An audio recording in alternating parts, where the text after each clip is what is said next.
الفاتحة. أعوذ بالله من الشيطان الرجيم.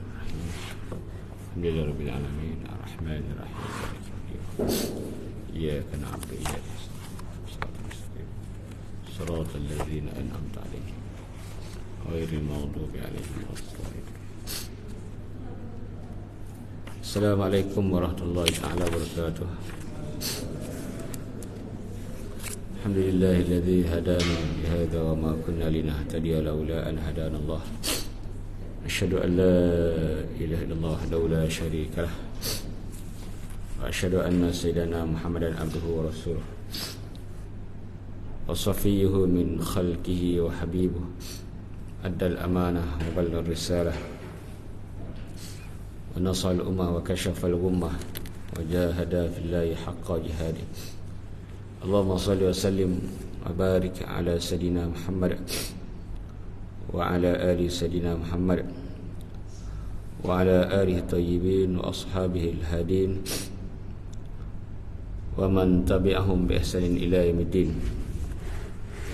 ربنا اشرح لنا صدورنا ويسر لنا أمورنا واحلل عقدة من ألسنتنا يفقهوا أقوالنا. ربنا لا تزغ قلوبنا بعد إذ هديتنا وهب لنا من لدنك رحمة إنك أنت الوهاب.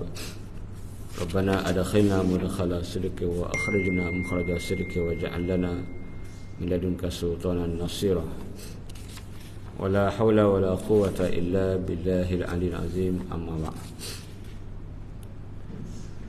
Alhamdulillah, syukur kita pada Allah Subhanahu wa taala pada pagi yang barakah ini dapat lagi sama-sama kita salat fardu subuh secara berjamaah dan sama-sama kita berada dalam majlis ilmu. Mudah-mudahan Allah berkati, Allah rahmati dan Allah lindungi kita insya-Allah.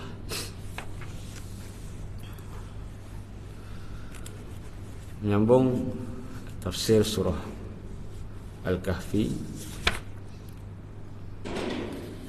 iaitu ayat 26, 25, 26, 24 dah.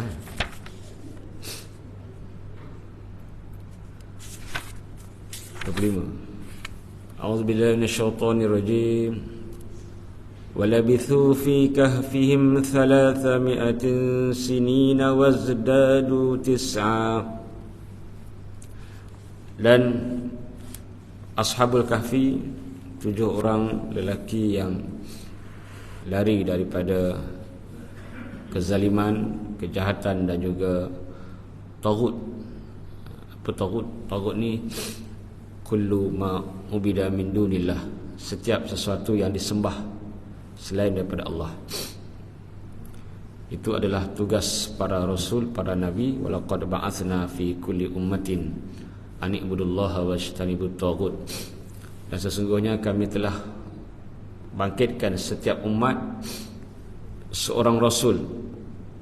Tugas mereka adalah an ibudullah, untuk menyembah Allah, wajtanibut taghut, dan menjauhi daripada taghut. Jadi Ashabul Kahfi ini telah bertekad, telah berazam untuk lari daripada taghut, sembahan-sembahan selain daripada Allah. Dan mereka diperintahkan oleh Allah untuk pergi ke gua. Fa'u ilal kahfi yanshur lakum rabbukum min rahmatih wa yuhayyi lakum min amrikum mirfaqa. Dan mereka berada dalam gua tersebut. Mungkin pada asalnya mereka hendak berehat, mereka ada perancangan-perancangan yang lain untuk rehat sekejap, ambil tenaga, tidur sekejap. Tetapi kehendak Allah, ketentuan Allah mengatasi segala-galanya. Mereka hendak berehat, tetapi Allah Ta'ala telah menetapkan untuk mereka rehat yang panjang, rehat yang lama, iaitu disebut sini 300 sinina, 300 tahun. Wazdadu 9, dan mereka menambah 9. dalam tahun Masihi 300, dalam tahun Hijrah 309 tahun. Dan ini satu jumlah, satu masa yang sangat lama.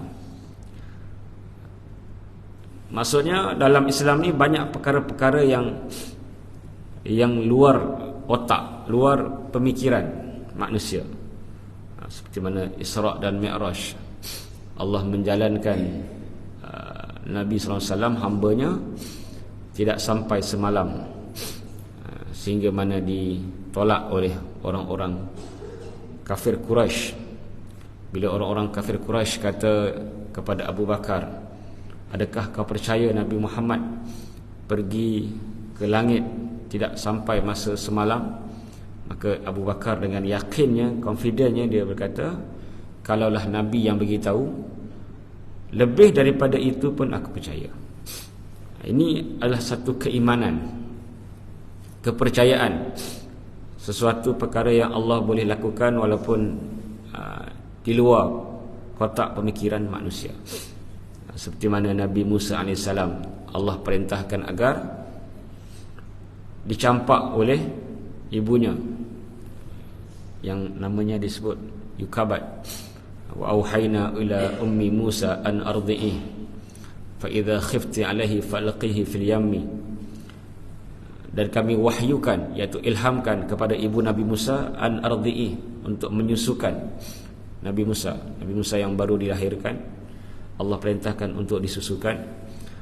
Fa iza khifti alaihi, bila kamu takut, wahai ibu Nabi Musa, kalau kamu takut berlaku sesuatu kepada anakmu, fa alqihi fil yam, campak dia dalam sungai. Ini pelik kan? Takut kena campak. Patut takut bawa lari kan? Takut simpanlah. Takut fa alqihi, campak. Dan Allah bagi satu kekuatan, wala takhafi wala tahzani, jangan takut dan jangan sedih. Inna radduhu ilaiki wa ja'iluhu minal mursalin. Kami janjikan dua perkara, kami akan kembalikannya dan kami akan jadikan dia sebagai seorang rasul. Jadi ini satu tanda yang besar,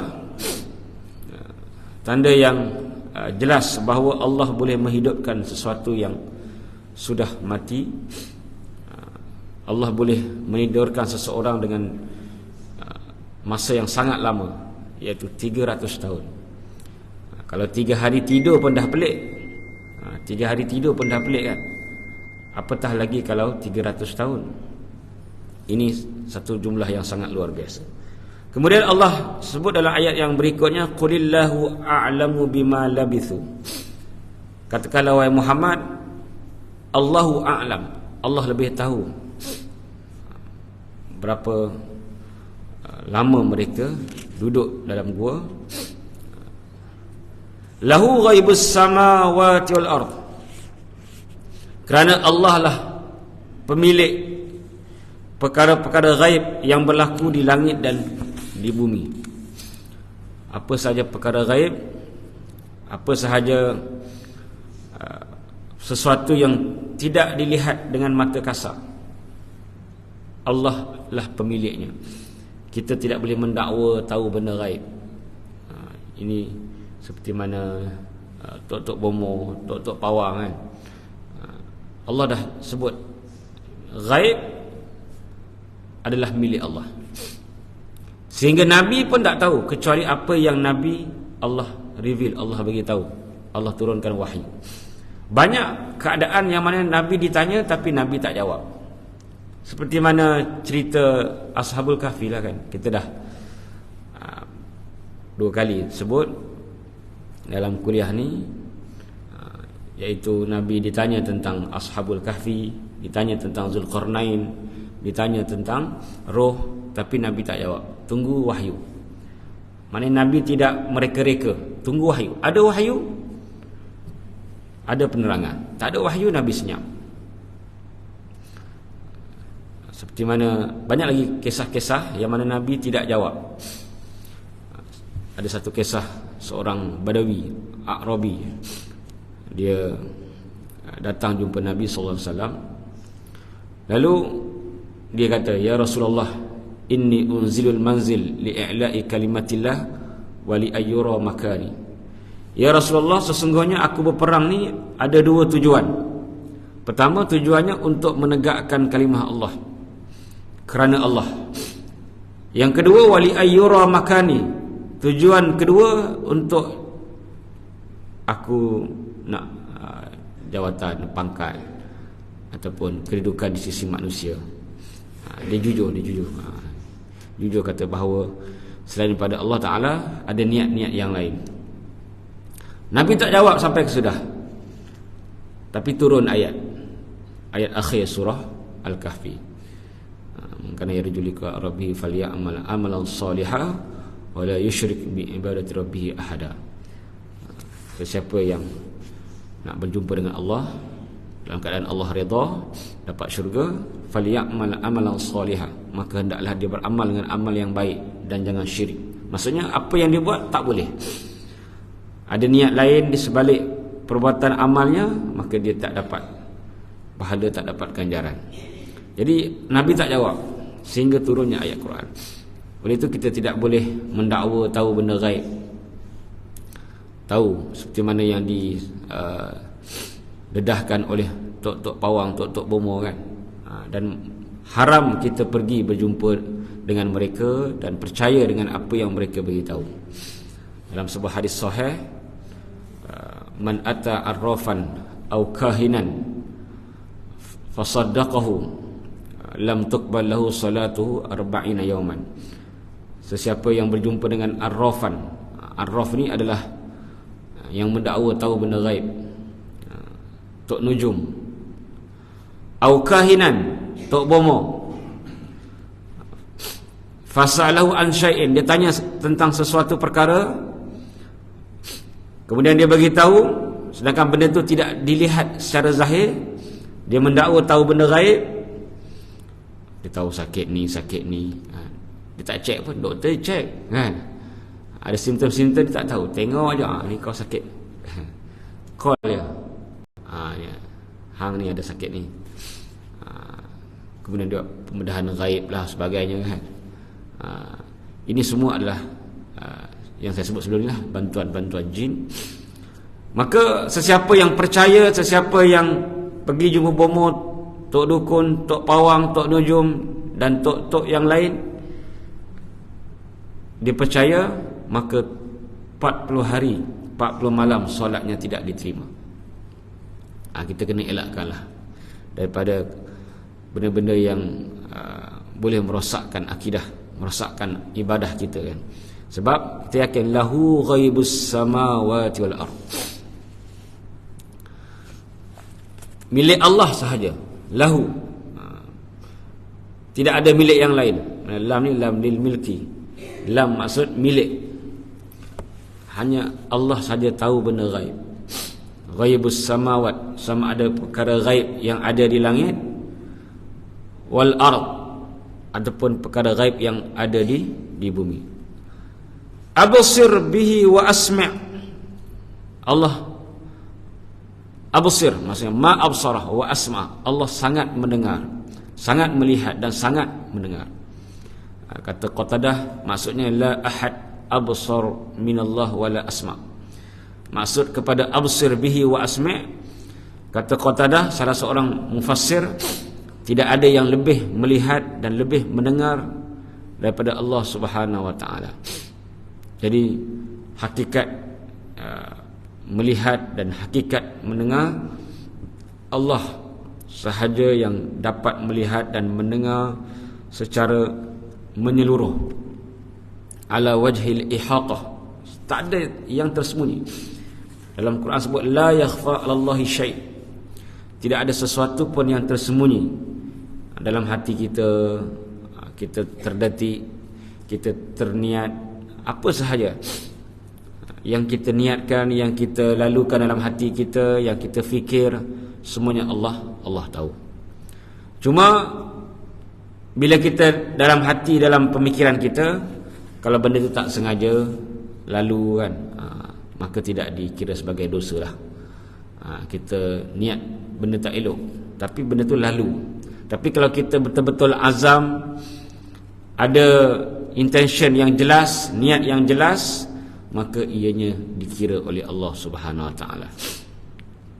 Walaupun ianya niat yang tak dikira adalah niat yang kita tak jadi buat.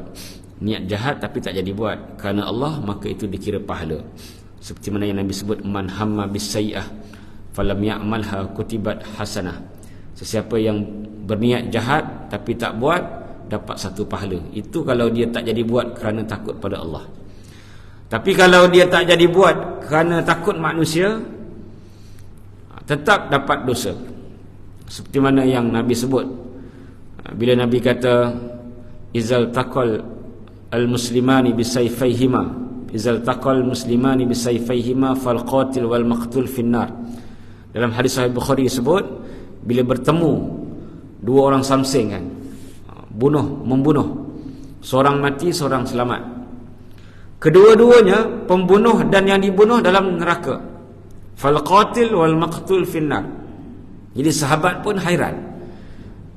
Yang membunuh tu normal lah kan, yang dibunuh fama balul maqtul, kata sahabat, kenapa yang dibunuh pun dalam neraka? Jadi Nabi sebut, innahu arada ayaqtula sahibah, kerana dia nak bunuh, dia pun sama niat jahat, dua-dua samsing. Bukan yang dibunuh tu mangsa, dua-dua samsing jahat, semuanya niat tak elok. Yang membunuh pun dapat dosa bunuh, yang dibunuh pun dapat dosa bunuh, kerana niat dia tadi. Kita kadang-kadang salah faham kan, niat je tak apa, niat pun Allah kira. Yang Nabi kata dapat pahala tu kalau kita tak jadi niat nak buat jahat tapi jadi Allah, ni niat tak bagus ni, takut pada Allah Ta'ala, tu dapat pahala lah. Tapi kalau kita niat, kita tak buat kerana takut dunia kan, takut dunia maksudnya ada polis ke atau sebagainya, tetap dapat dosa. Ma lahum min dunihi min wali, dan ma lahum, tidak ada bagi mereka, bagi ashabil kahfi, penjaga yang menjaga mereka kecuali Allah. Jadi kita lihat bagaimana mereka boleh dijaga, bagaimana mereka boleh dipelihara oleh Allah sekian lama. Ada pernah di zaman Muawiyah pernah jadi khalifah kan? Kisah yang disebut dalam kitab tafsir Ibn Kathir. Muawiyah, jadi mereka dapat tahu di mana kedudukan Ashabul Kahfi. Tahulah gua dia kan. Jadi khalifah Muawiyah hantar tentera kan, untuk melihat bagaimana keadaan Ashabul Kahfi. Tapi Allah tetap tak bagi tengok. Bila mereka datang je, masuk je, ada angin yang kuat yang menyambar, menyebabkan mereka lari. Ini berlaku zaman Muawiyah, seperti mana disebut dalam kitab tafsir Ibn Kathir. Allah jaga mereka, Allah pelihara mereka. Sebab apa? Satu kunci katalah kenapa Allah jaga, kerana mereka jaga Allah. Apa Nabi sebut, ihfazillah yahfazka, ihfazillah tajid tujahak. Ini hadis Nabi kepada Ibnu Abbas. Satu hari Nabi pegang bahu Ibnu Abbas. Nabi kata, ya gulam, hei budak. Gulam ni budak lah. Hei budak, ihfazillah, jagalah Allah. Yahfazka, pasti Allah jaga kamu.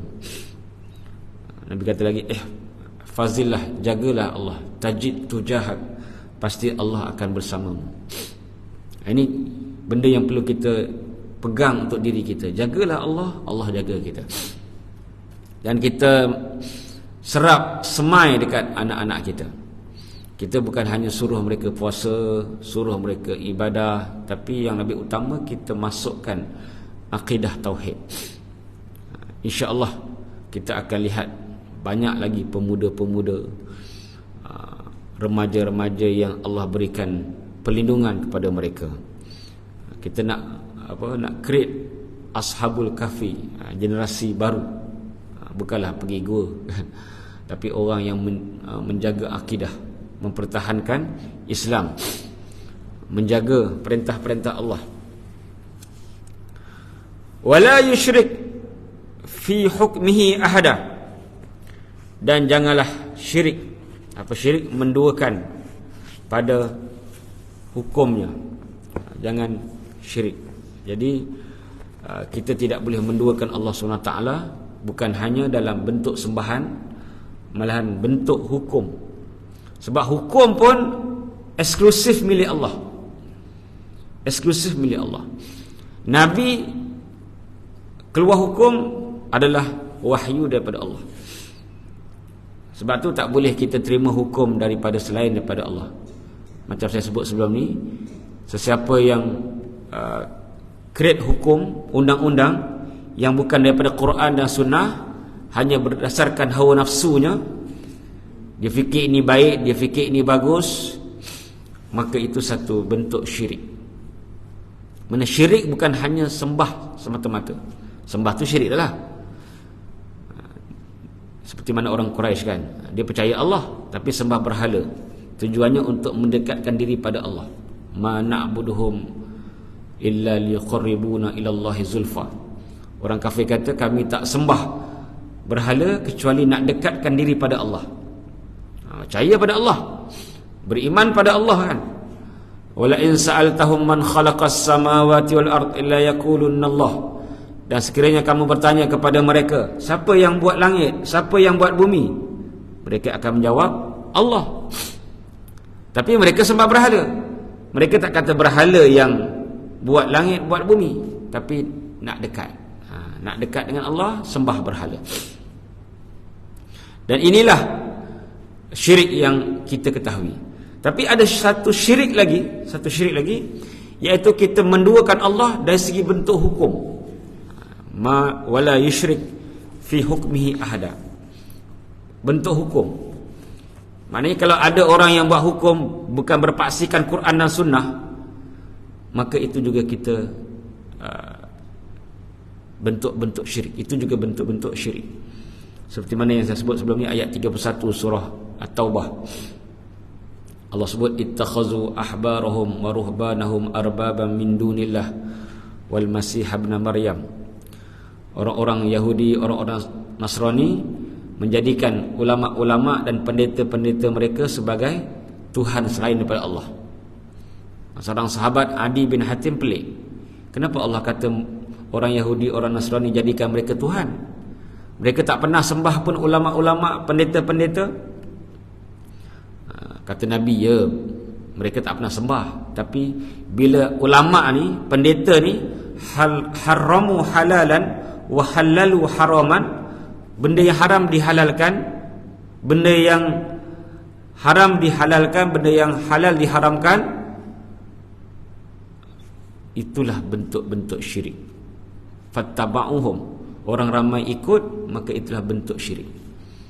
Sebab tu bahaya kan, bila kalau scholars, ulama-ulama Islam ni cuba putar hukum-hukum Allah Ta'ala, benda yang bukan daripada Quran, daripada hadis, diputar. Putar halim roda impian. Dulu kan ada. Jadi diputar hukum. Benda haram jadi halal, benda halal jadi haram, kerana nak ikut hawa nafsu, nak sesuaikan dengan tuntutan nafsu mereka, nak halalkan benda haram. Benda dah haram dicuba tukar, seperti mana orang-orang Yahudi. Maka itu bentuk, maksudnya yang tukar tu dia dah cuba nak menyamai dengan kerja Allah. Sebab Allah saja dipanggil Al-Hakam. Dalam Asmaul Husna ada perkataan nama Al-Hakam, daripada hukum lah. Mana Allah saja eksklusif, secara eksklusif yang boleh buat hukum. Nabi pun tak ada hukum kecuali Allah beri wahyu. Tiba-tiba manusia nak buat pandai, buat hukum. Tak kisahlah hukum jenayah ke, hukum. Sebab tu hati-hatilah yang belajar law ni kan, hati-hati sikit lah.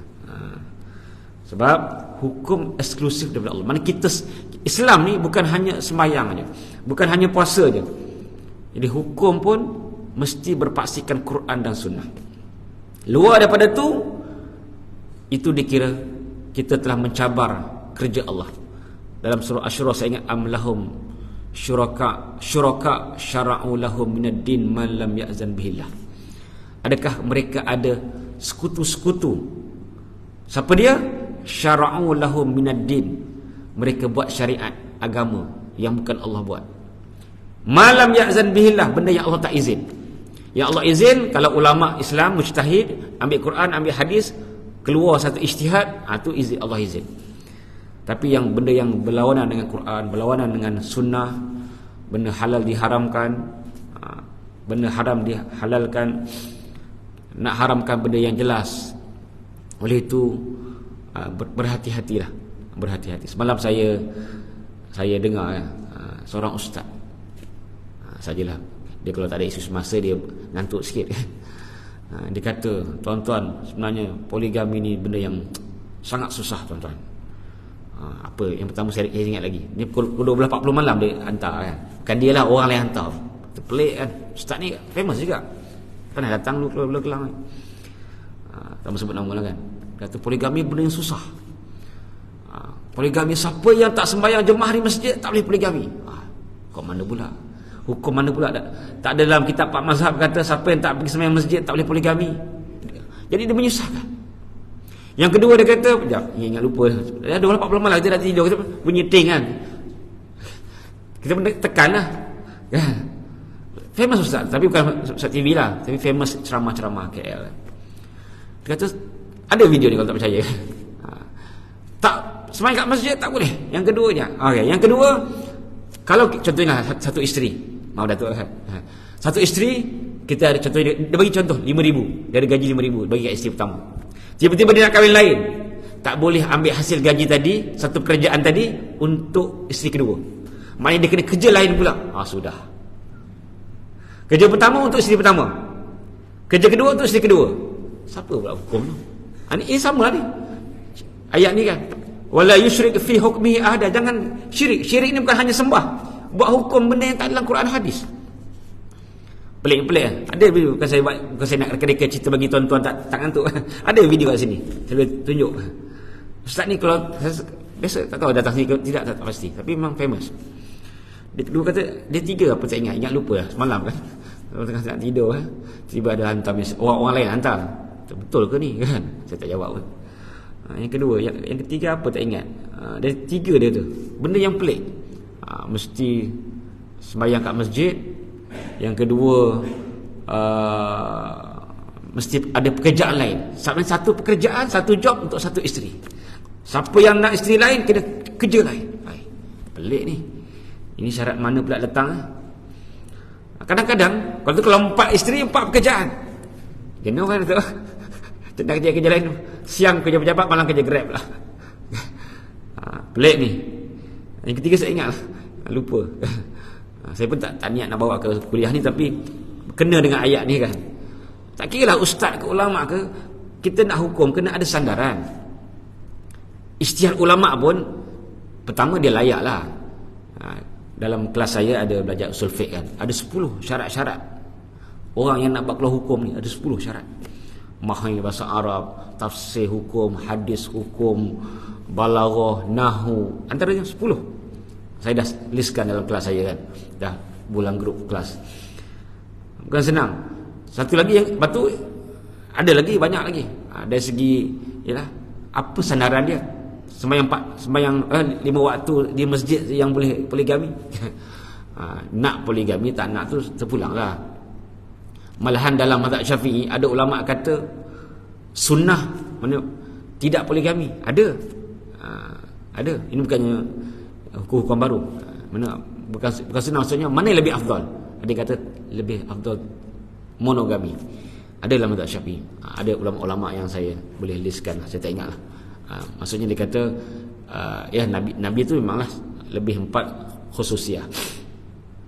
Tapi dari segi persyariatan tak ada siapa yang menolak. Poligami adalah perkara yang dibenarkan. Cuma mana afdal? Itu isunya. Ada yang kata poligami afdal, ada yang kata monogami lebih afdal. Itu bukannya, ini bukan saya menolak poligami. Dari segi afdaliyah, rupanya banyak ulama yang kata monogami lagi afdal. Itu sebab yang kata afdal cerita poligami lah pagi-pagi. Ini sebab isu pasal tadi lah, isu ustaz tadi kan, tiba-tiba Tiba buat keluar hukum pelik-pelik, syarat-syarat yang tak ada. Tiba nak kena sembahyang, dia perlulah sembahyang jemaah di masjid ni, sangat perlu. Tapi tak ada pula ulama syaratkan. Kemudian nak buat 2 pekerjaan pula kan. 2 isteri 2 pekerjaan, 4 isteri 4 pekerjaan. Jenuh kan. Lagi sibuk bila balik rumah dah 4 pekerjaan. Ini pelik kan. Ada videonya. Saya lupa. Saya rasa ada 3 syarat. Tak ingat. Jadi berhati-hati tuan-tuan. Kadang-kadang bukan ustaz, orang biasa. Kita ni hukum Allah Ta'ala memandai. Jadi ingat bahawa syirik bukan hanya sembah. Kita buat hukum yang bukan hukum Allah pun syirik. Sebab Allah sebut inil hukmu illa lillah. Ayat ni wala yusyrik fi hukmihi ahada. Buat hukum jangan syirik. Jangan kita buat hukum. Bayangkan Nabi sebut tadi kan. Allah sebut, bukan Nabi sebut, ayat 31 surah Taubah. Mereka menjadikan ulama sebagai Tuhan. Maksudnya ulama tadi modified hukum, tukar hukum, kita ikut, habis. Sebab tu kita kena ada ilmu. Kita akan tahu ulama ni apa dia punya, apa hujah dia. Kalau macam ini bukan hujah, ini saja dia nak bagi halal juga kat mana pun. Macam cerita dulu, zaman dulu kan, dia bawa ikan besar kan, depan syekh ni, apa hukum dia? Bukan ikan lah, macam binatang pelik sikit kan. Ini haram ni, tak ada dalam kitab ni. Baru gaya saya nak bagi ke syekh separuh tadi kan. Jap. Nak bagi saya separuh lah. Saya buka kitab lain. Ada kata halal. Tak tahu cerita ni betul tak betul. Selalu ustaz beritahu kan. Maknanya ini bahaya. Bila kita ada basic, saya ajar semua dalam kelas saya, semua ada. Usul fiqah, hadis, ulumul hadis, nahwu dan sebagainya. Sebab kita kena ada basic dalam semua ilmu. Tak mendalami tak apa, ada basic. Kita tahu apa asas basic hibah, apa asas basic pinjaman. Macam baru ni kelas saya setiap Ahad ada kelas ustaz-ustaz kan. Kalau Ustaz Raimi nak join boleh. Kami belajar, diorang belajar baca Arab. Saya terang kalau yang sangkut. Tak semua saya terang. Ustaz, yang ni kami tak faham. Saya terang lah. Kalau faham, teruslah. Jadi cepatlah. Cepat. Jadi dia pun baru tahu bahawa hakikat qardu, hakikat simpanan kita bank, kita adalah pinjam. Kita bagi pinjam kat bank kan. Nama je simpan kan. Wadiah simpan. Tapi kita bukan simpan sebenarnya. Kita bagi pinjam kat bank. Kalau kita simpan, bank tak boleh guna. Wadiah yang sebenar, bank tak boleh guna. Jadi bila kita simpan, dia guna, itu namanya kita bagi pinjam. Itu hakikat. Bila kita bagi pinjam, apa-apa manfaat, walaupun kadang-kadang kan dia bank yang atas nama syariah compliant ni, dia bagi hadiah. Contohnya apa? Budak-budak dapat apa, coconut apa yang tabung tu kan. Tak boleh. Sebab kita bagi pinjam dekat bank. Setiap pinjaman yang ada apa-apa benefit, cabutan, hadiah. Nabi sebut riba, kullu qardin jarra naf'an fa riba. Sebab zaman sekarang kita kena ada basic tuan-tuan. Bukan saya nak mengajak tuan-tuan nak masuk kelas online saya, tapi kena belajar daripada saya, kena ada basic. Tak ada basic, kita akan macam inilah. Banyak hukum-hukum Allah yang diputar belik kerana nak memuaskan sebahagian hawa-hawa nafsu manusia. Ini secara umum lah saya sebut. Mana bila kita ada basic, kita tahu yang ni memang jauh sangat daripada petunjuk Quran dan hadis ni. Kita pun tak kata mereka syirik lah, tapi kita tahu, kita pun berhati-hati. Ini penting tentang apa, hukum-hukum Allah zaman sekarang, zaman akhir zaman ni banyak yang diputar belik hukum untuk mengikut hawa nafsu manusia. Kemudian ayat terakhirlah untuk pagi ini, ayat 27, watlu ma uhiya ilaika min kitabir rabbik. Sebab lepas ni dia punya tajuknya ayat 28, esok insya-Allah cerita pasal kaya dan miskin. Dia dah habis. Ini kira macam penutup lah Ashabul Kahfi, dah habis. Dah lama kita bacakan. Dah beberapa hari dah. Jadi esok lembaran baru pula, cerita pasal antara 2 darajat. Apa dia? Tunggulah esok. Dia punya topik besarnya antara 2 darajat.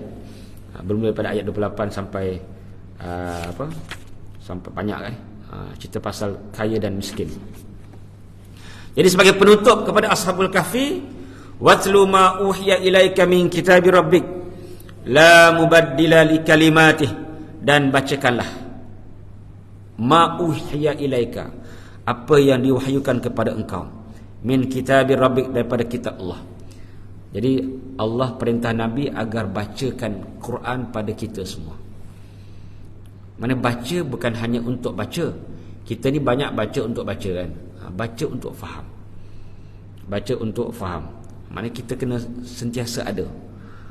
Mana rugi kan kita ni dah hidup lama tapi tak dapat baca semua ayat Quran dari segi kefahaman. Baca Quran dari segi bacaan, tuan-tuan dah banyak kali khatam dah kan.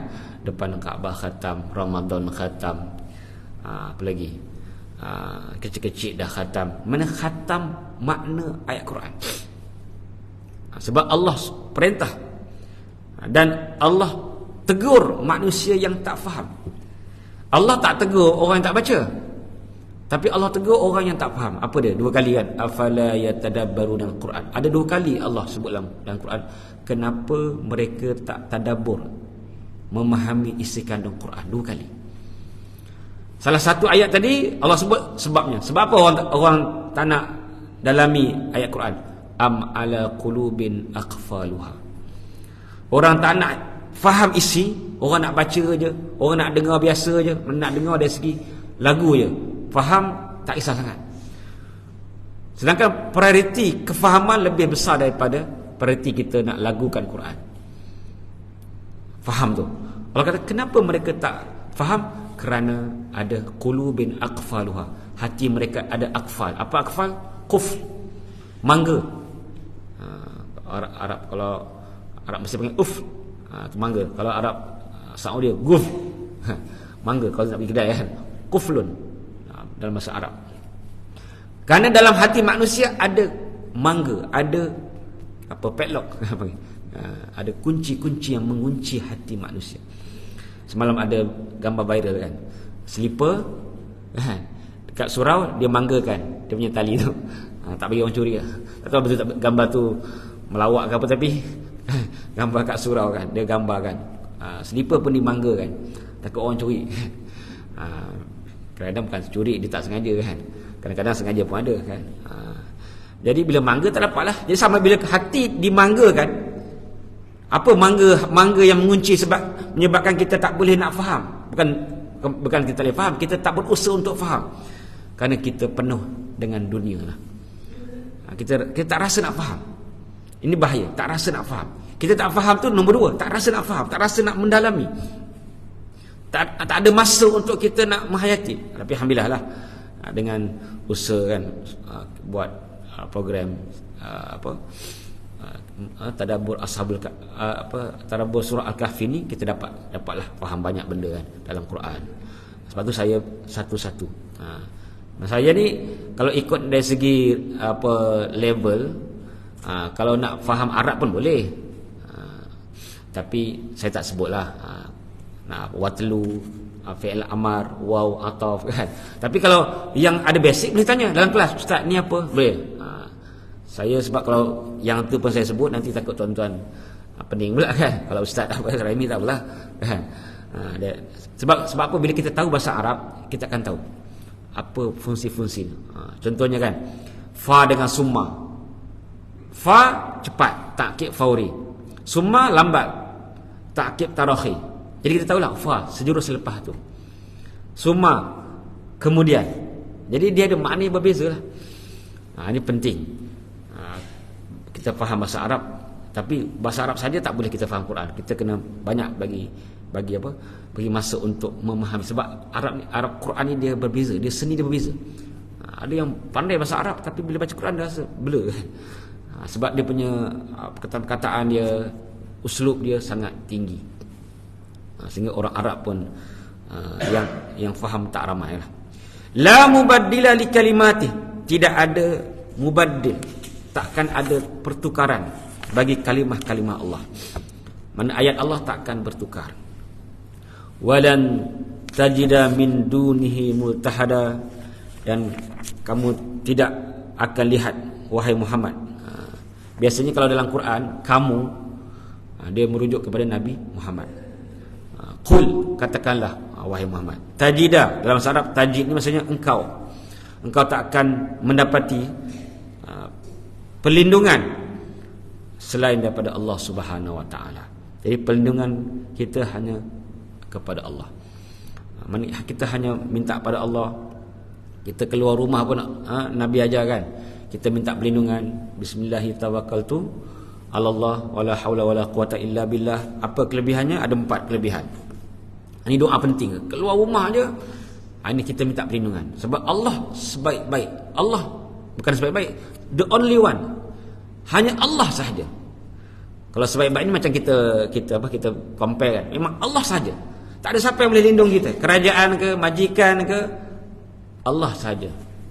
The best dan the only one yang boleh lindung kita.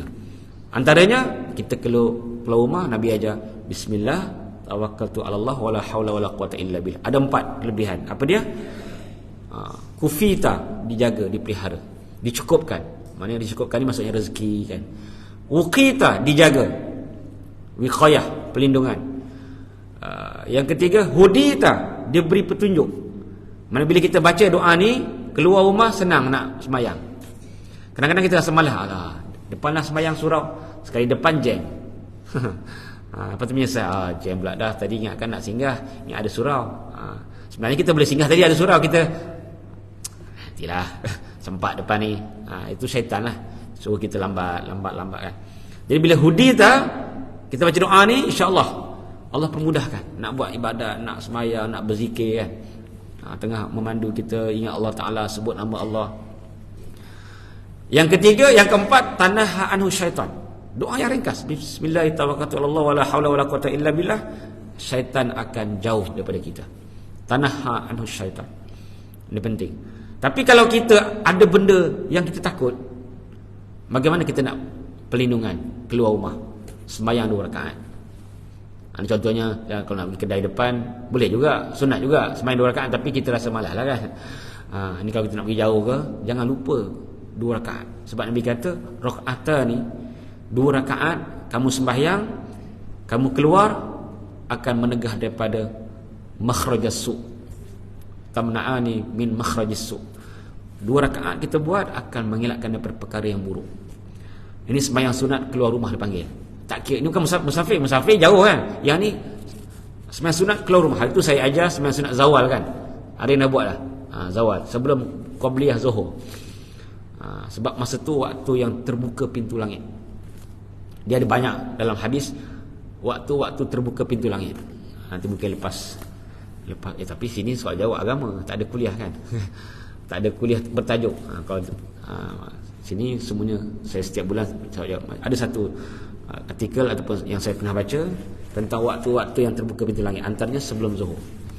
Jadi tuan-tuan boleh amalkan yang baru ni, solat baru. Solat apa? Solat sunat keluar rumah. Dalam hadis yang sama ada solat sunat masuk rumah, juga untuk penjagaan. Nabi kata 2 rakaat keluar rumah, pelihara kamu daripada apa yang tak elok di luar sana. Solat sunat masuk rumah 2 rakaat juga akan menjaga perkara yang tak elok dalam rumah. Bukan luar rumah je ada benda tak elok, dalam rumah pun ada. Binatang berbisa, kadang-kadang bukan binatang, orang, halusinasi, bergaduh macam dekat Perlis kan, tiba-tiba kan bunuh isteri, tembak isteri. Kadang-kadang benda tu benda yang mistik, benda-benda yang jin mengganggu sebagainya kan. Jadi kita nak elakkan. Kalau tuan-tuan betul-betul nak jaga, sembahyang sunat masuk rumah sembahyang sunat, keluar sembahyang sunat. Tapi tak mampu nak buat setiap kali masuk keluar, ialah kita selalu keluar masuk kan. Kita buatlah yang jauh-jauh lah. Contohnya datang dari jauh, kadang-kadang benda tu mengikut jin, syaitan dan sebagainya kan, saka sebagainya. Jadi kita cuba kalau dari jauh keluar je sembahyang sunat 2 rakaat.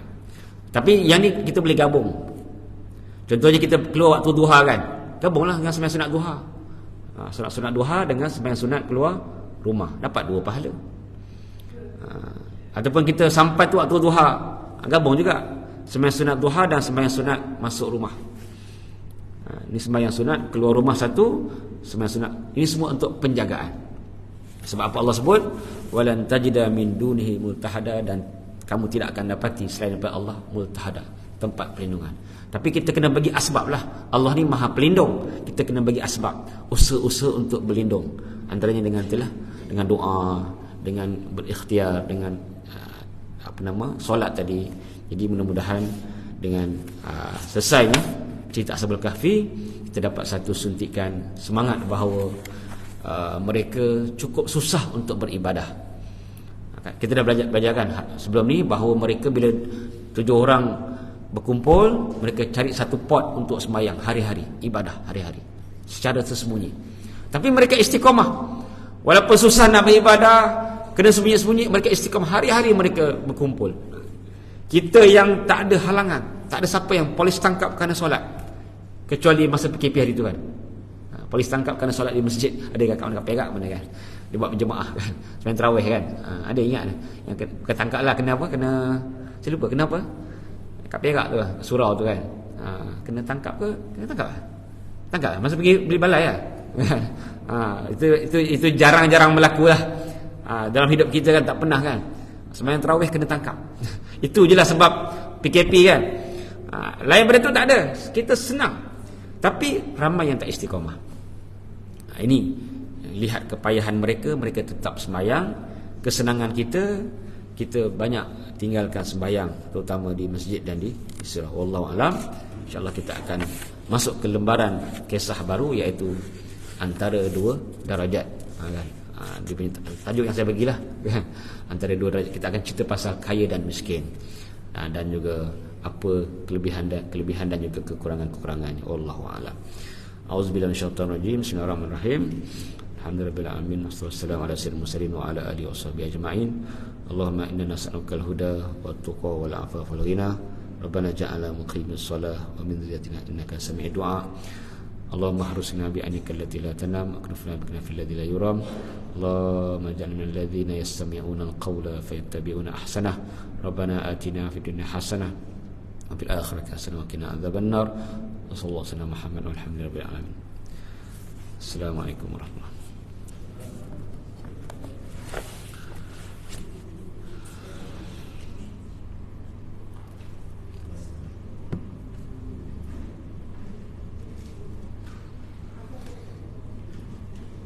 Ada, saya